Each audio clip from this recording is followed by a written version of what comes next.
Welcome to Chillin' 101. We hope this video helps. You'll start by opening Photoshop Mobile and importing the image you want to edit. Tap the plus or open icon, then pick Camera Roll, Files, or Cloud.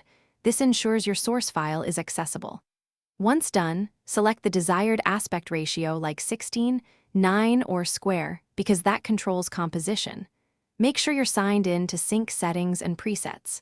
This step prepares canvas size and image quality, so subsequent edits behave predictably and export correctly. Next, add the photo you want to combine. Choose Add Image or create a new layer and import. You'll drag to move, pinch to scale, and rotate with 2 fingers to position it precisely.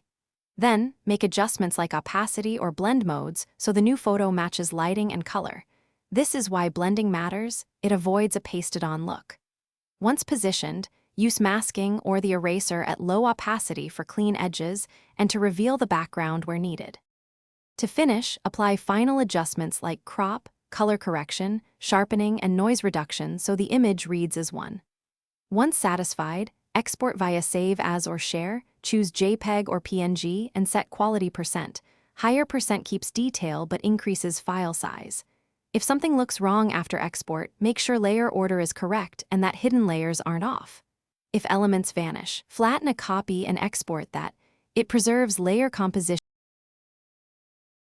Thanks for watching. Consider subscribing if we helped you.